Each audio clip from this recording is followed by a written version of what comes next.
नमस्कार। आप सभी दर्शकों का ज्ञान विज्ञान एवं रचनात्मकता के इस संसार में हार्दिक स्वागत एवं अभिनंदन है। यह संसार है आपका शब्द सौरभम यूट्यूब चैनल। तो प्रस्तुत है योग दर्शन के अध्ययन के अंतर्गत कैवल्यपाद के छठे सूत्र का अध्ययन। इससे पूर्व योग दर्शन के अंतर्गत कैवल्यपाद में 5 सूत्रों का अध्ययन इससे पूर्व की वीडियोस में किया जा चुका है, जिसमें पहले सूत्र से 5 प्रकार की सिद्धियों का उल्लेख किया गया, दूसरे सूत्र में जात्यंतर का परिणाम बताया गया और तीसरे सूत्र में इन सिद्धियों को प्रकृति का सहयोगी बताया गया था। जिस प्रकार से किसान जल को केवल दिशा देता है और अपने खेतों तक पहुंचाता है, उस जल का उत्पादक नहीं होता, उसी प्रकार से जो सिद्धियां हैं वह सिद्धियां प्रकृति की सहयोगी होती हैं, जात्यंतर परिणाम में प्रकृतियों के कारण नहीं होती। यह तीसरे सूत्र में बताया गया था। चौथे सूत्र में निर्माण चित्त की बात की गई थी कि अस्मिता योगी के अस्मिता मात्र से निर्माण चित्तों का जन्म होता है। अगले 5वें सूत्र में बताया गया था कि उन निर्माण चित्तों का जो संचालक है योगी का ही एकमात्र चित्त है। अब इसी प्रसंग में सूत्र आ रहा है छठा कि तत्र ध्यानजम अनाशयम। क्या सूत्र है? तत्र ध्यानजम अनाशयम। इस सूत्र का पदच्छेद है तत्र ध्यानजम अनाशयम। 3 ही इस सूत्र में पद हैं। पहला पद है तत्र, दूसरा है ध्यानजम, अगला है अनाशयम। तत्र का अर्थ है वहाँ या उनमें, ध्यानजम का अर्थ है ध्यान जन्य, ध्यान से उत्पन्न होने वाला, अनाशयम का अर्थ है आशय से रहित। तो तीनों शब्दों के अर्थ के बाद सूत्र का शाब्दिक अर्थ होता है कि वहाँ जो ध्यान जन्य होता है वह अनाशय अर्थात आशय रहित होता है। सूत्र का इतना अर्थ सुनने के बाद सूत्र का पूरा अर्थ समझ में नहीं आता। इतना अर्थ सुनने के बाद 3 जिज्ञासाएं उत्पन्न होती हैं। पहली जिज्ञासा है कि वहाँ कहाँ, किन में? ध्यान जन्य, वह कौन है जो ध्यान जन्य है। तीसरा है कि आशय से रहित होता है, यह कहा है। तो पहले ये बताइए कि आखिर यह आशय किसे कहते हैं जिसका अभाव होता है, अर्थात वहाँ ध्यानजन्य कौन है जिसमें आशय का अभाव होता है, तो यह आशय किसे कहते हैं। यह पूरा सूत्र का शाब्दिक अर्थ सुनने के बाद जिज्ञासाएं जागती हैं। तो इन जिज्ञासाओं के समाधान के लिए मैं भोजवृत्ति और व्यास भाष्य को उपस्थित कर रहा हूँ। तो आइए देखते हैं कि भोजवृत्तिकार इस पर क्या अभिमत रखते हैं। तो भोजवृत्तिकार इसका प्रसंग बनाते हुए कहते हैं, जन्मादि प्रभवत्वात् सिद्धीनां चित्तमपि तत्प्रभवं पंचविधमेव। अतो जन्मादि प्रभवात् चित्तात् समाधि प्रभवस्य चित्तस्य वैलक्षण्यम आह। यह प्रसंग बुनते हैं कि जन्मादि प्रभवत्वात् सिद्धीनाम, जन्मादियों से उत्पन्न जो सिद्धियां हैं, 5 प्रकार की सिद्धियां बताई थी। तो 5 प्रकार जो जन्म इत्यादियों से में उत्पन्न जो सिद्धियां हैं, उन सिद्धियों में चित्तम अपि, जो चित्त है वह भी पंचविधमेव, 5 प्रकार का हो जाता है। जैसे सिद्धियां 5 प्रकार की हैं जन्मादि रूप में, उसी तरह से चित्त भी 5 प्रकार का है। जन्मज चित्त, औषधिज चित्त और मंत्रज चित्त, तपोज चित्त और समाधिज चित्त। इसलिए जब चित्त भी 5 प्रकार का है तो उनमें जो जन्मादि चित्त हैं, जन्मादि में उत्पन्न जो जन्मादि जो चित्त हैं, उनका समाधिज चित्त से क्या भेद है, तो समाधिज चित्त की विलक्षणता बता रहे हैं। यह भोजवृत्तिकार प्रसंग बनाते हैं। कुछ समझ आया? भोजवृत्तिकार कहते हैं कि जिस प्रकार से सिद्धियां 5 प्रकार की हैं, जन्मज सिद्धि, औषधिज सिद्धि, मंत्रज सिद्धि, तपोजा सिद्धि, समाधिजा सिद्धि, उसी प्रकार से उनमें स्थित योगी का चित्त भी 5 प्रकार का है। ठीक है।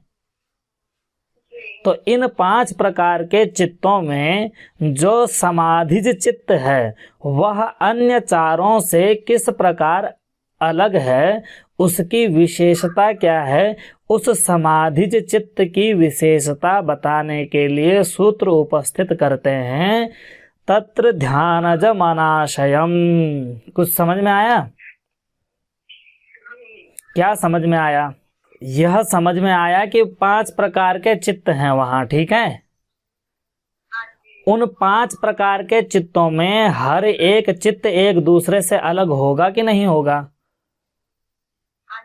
तो कह रहे हैं कि उनमें चारों में तो ज्यादा अंतर, ज्यादा बाकी के जो 4 हैं यानी जन्मज चित्त, औषधिज चित्त, मंत्रज चित्त और तपोज, 4 प्रकार के जो चित्त हैं वो तो सामान्य हैं, जिस प्रकार का उनका कर्म है उसी प्रकार का है, जैसे जैसे बताया था। लेकिन इसके अलावा बच गया समाधिज चित्त। आखिर इस समाधिज चित्त में विशेष है कुछ, उसी विशेषता को बताने के लिए सूत्र उपस्थित कर रहे हैं। तत्र ध्यानजम अनाशयम, अर्थात समाधिज चित्त की विशेषता बता रहे हैं। तो समाधिज चित्त में कुछ और भी विशेष है अन्य जन्मादि चित्तों से, इसलिए इस समाधिज चित्त की विशेषता बताने के लिए सूत्र उपस्थित कर रहे हैं। तत्र ध्यानजम अनाशयम। अब समझ में आया? तो अब उसकी विशेषता अपनी व्याख्या से बता रहे हैं भोजवृत्तिकार। तो व्याख्या उपस्थित कर रहे हैं कि ध्यानजम समाधिजम यच्चित्तम तत्पंचषु मध्ये अनाशयम कर्म वासना रहितम इत्यर्थः। कि ध्यानजम, ध्यानजम क्या है? तो अभी प्रश्न किया था ना हमने कि प्रश्न होगा कि ध्यानजम कौन है वह ध्यानजम, और पहला प्रश्न था कि तत्र, तत्र माने वहां, वहां कहाँ? तो इसका उत्तर दे रहे वहां अर्थात उन 5 प्रकार के चित्तों में। पहला प्रश्न समाप्त हुआ कि तो वहां माने कहाँ? उन 5 प्रकार के चित्तों में। अर्थ स्पष्ट हुआ? तो उन 5 प्रकार के चित्तों में ध्यानजम, यह ध्यानज कौन है? तो कह रहे हैं कि समाधिज जो चित्त है वही ध्यानज चित्त है। ठीक है। तो ध्यानजम समाधिजम, ध्यानज चित्त कौन है? कि समाधिजम यत चित्तम, समाधिज जो चित्त है वही ध्यानज है। ठीक है। तत्पंचषु मध्ये, वह समाधिज जो चित्त है वह पंचसु अर्थात 5 चित्तों के मध्य में। 5 चित्त कौन कौन से हैं? वो जन्मज चित्त, औषधिज चित्त, मंत्रज चित्त, तपोज चित्त और समाधिज चित्त। इन 5 में जो समाधिज चित्त है वह समाधिज चित्त की विशेषता यह है कि वह अनाशयम, आशय से रहित होता है। तो तीसरा प्रश्न था यह आशय क्या है? तो उसका समाधान कर रहे हैं कि कर्म वासना रहितम। वह आशय का मतलब है कर्म वासना से युक्त, अर्थात कर्मों के संस्कार से युक्त। अनाशय का तात्पर्य है कि कर्म वासना से रहित, अर्थात समाधिज चित्त जो कुछ भी कर्म करता है, जो कुछ भी शक्ति से अपना कर्तव्य निर्वाह करता है, उसका संस्कार उस चित्त पर नहीं पड़ते। समझ में आया? तो भोजवृत्तिकार कहते हैं कि तत्र माने वहां 5 प्रकार के चित्तों में जो समाधिज चित्त है वही समाधिज चित्त ध्यानज चित्त है, और उस ध्यानज चित्त में अनाशय होता है। अनाशय का तात्पर्य है कर्म वासना से रहित वह चित्त होता है। तो हमारा तीसरा प्रश्न था कि आखिर आशय क्या है? तो यहाँ उत्तर मिला, आशय का अर्थ है कर्म संस्कार, कर्म वासना। ठीक है। तो यह भोजवृत्तिकार ने अपनी तरह से समझाया।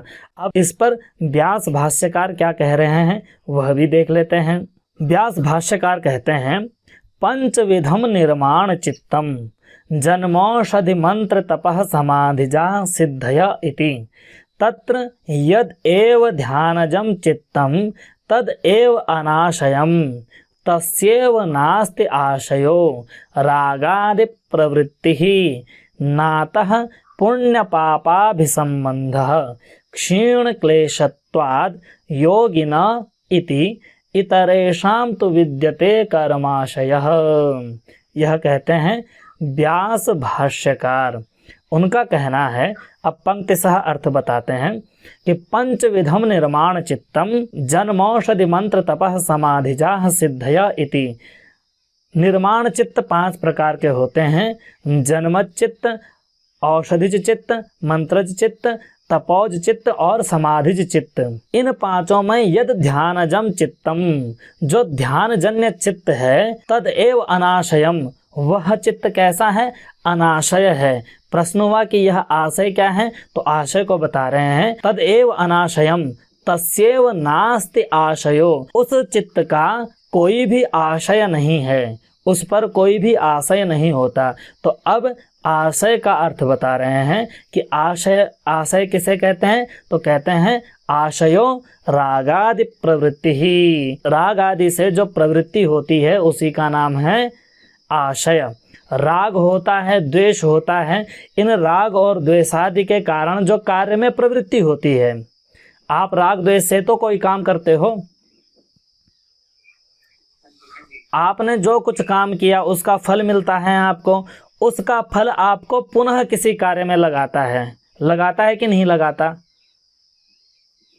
तो वही है आशय।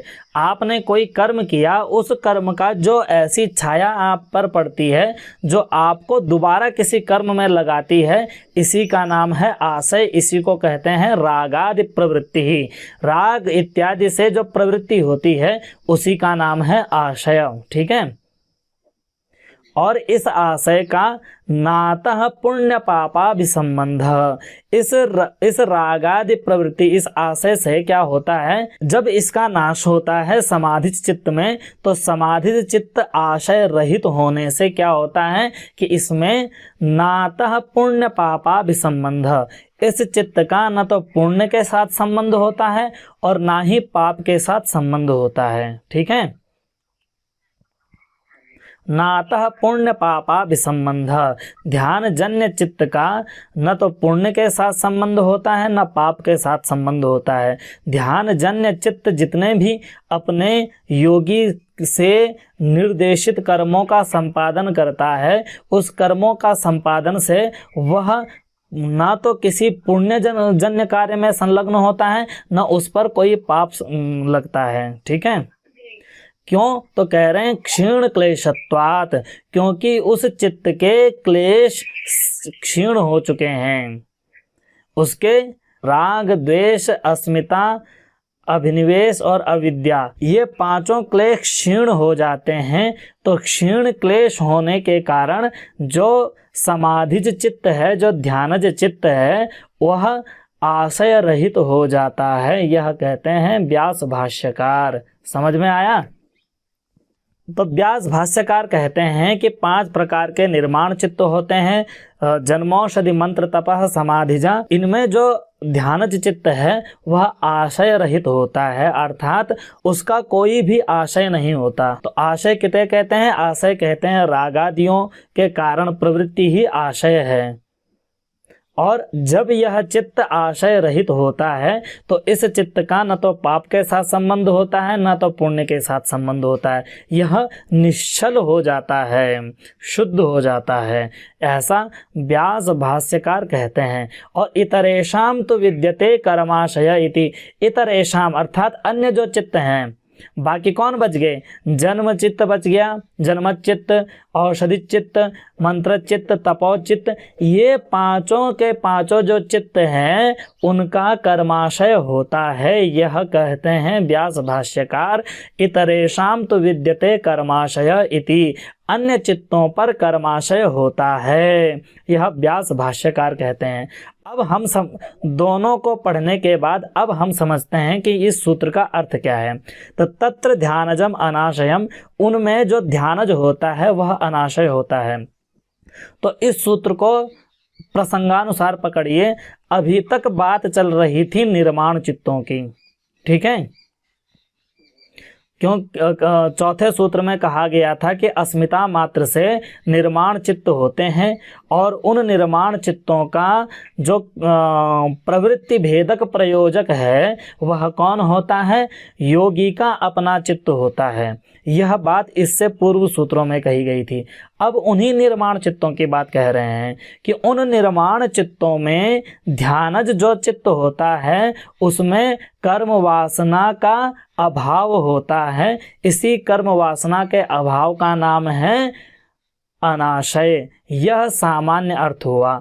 अब हमारा जो मेरा एक मानना है, मेरा मानना यह है कि वह सारे के सारे निर्माण चित्त ही अनाशय होते हैं, ठीक है। क्योंकि हमने क्या कहा था? हमने ये कहा था कि जब योगी योगावस्था पर जाता है तो उस योगावस्था से उसके अंदर अनेक शक्तियों का संचार होता है। तो जब कोई व्यक्ति कोई कार्य करेगा तो उसका एक कर्म संचय होगा कि नहीं होगा? तो जब कर्म संचय होगा तो उस कर्म संचय को भोगना भी तो पड़ेगा। बिना भोगे तो मुक्त नहीं हो सकता। अगर उसको भोगेगा नहीं तो इस संसार का चक्र अव्यवस्थित होगा, ठीक है।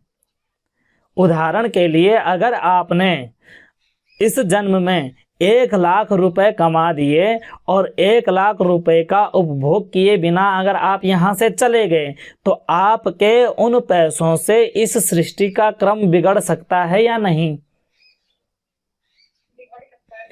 पक्का बिगड़ सकता है, क्योंकि आपके नाम पर वो पैसे होंगे तो बाद में जो भी आपसे जुड़ा होगा वह उस पर अधिकार जमाना चाहेगा, और इसी अधिकार परंपरा से सृष्टि का संचालन बिगड़ेगा।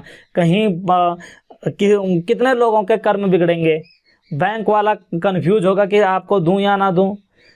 एक वकील भी हायर किया जाएगा कि अब निर्णय करो। तो इस तरह से जब तक आप उस भोग की व्यवस्था न कर दें कि जिससे सृष्टि का क्रम ना बिगड़े, तब तक आपकी मुक्ति नहीं हो सकती। तो उसी भोग को भोगने के लिए निर्माण चित्तों का जन्म होता है। अन्यथा अभी तक जो प्रकरण आया है वहाँ व्यास भाष्यकार और भोजवृत्तिकार दोनों ने यह नहीं बताया कि आखिर योगी को ऐसी आवश्यकता क्या होती है कि वह निर्माण चित्तों का सृजन करता है।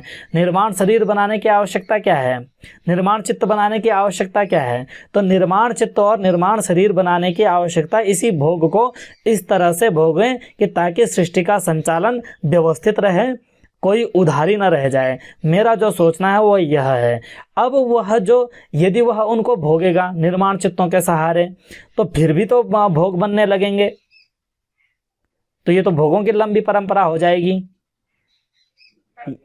इस तरह अगर बाई चांस अगर आप ये कहते हो कि उनकी व्यवस्था कराने जाएंगे तो तब भी तो उनका फिर से भोग बनने लगेगा। तो कहा कि जो निर्माण चित्त होते हैं वो आर्टिफिशियल होते हैं, तो केवल वह आर्टिफिशियल रूप की उनकी इस प्रकार की व्यवस्था करते हैं योगी अपने दम पर कि जिसके वजह से सृष्टि का संचालन भी व्यवस्थित रहता है और उनका भोग नहीं बनता। अब चूंकि वह आर्टिफिशियल है इसलिए जब कृत्रिम है तो कृत्रिम पर जन्म संस्कार वासना कर्म वासना लगने का कोई मतलब ही नहीं हुआ। तो मेरे हिसाब से मुझे जो लगता है वह सारे के सारे निर्माण चित्त ही ध्यानज चित्त हैं, क्योंकि ध्यानज जो अस्मिता के द्वारा उनका निर्माण होता है उस निर्माण से ही उन निर्माण चित्तों का जन्म होता है। तो वो सारे के सारे निर्माण चित्त ही ध्यानज हैं और उनमें कर्म संस्कार नहीं लगते हैं, यह तात्पर्य मेरे हिसाब से निकलता है। फिर भी वह ध्यानज चित्त को अनाशय बता रहे हैं, तो उनमें ध्यानज चित्त कौन सा है यह प्रसंग उठता है। तो भोजवृत्तिकार ने तो सीधे सीधे समाधिज चित्त को ध्यानज चित्त बता दिया है, ठीक है। और व्यास भाष्यकार ने भी इशारों इशारों में उस समाधिज चित्त को ही ध्यानज चित्त बताया है। तो तीनों व्यास भाष्यकार जी का कथन, भोजवृत्तिकार का कथन और अभी तक हमने जो समझा है उसका कथन इस सूत्र के व्याख्या क्रम में उपस्थित किया गया है। अभी जिस प्रकार की उम्र है, जिस प्रकार का ज्ञान है, उतना आपको बताने का प्रयास किया गया है। आगे जिस जिस प्रकार से बुद्धि खुलती जाएगी, कभी कोई छात्र आएगा पूछने के लिए तो उस हिसाब से उसको अध्ययन कराया जाएगा। अभी अत्यधिक इस सूत्र पर विस्तार हो चुका है, तो आज की कक्षा यहीं विराम करते हैं। नमस्कार।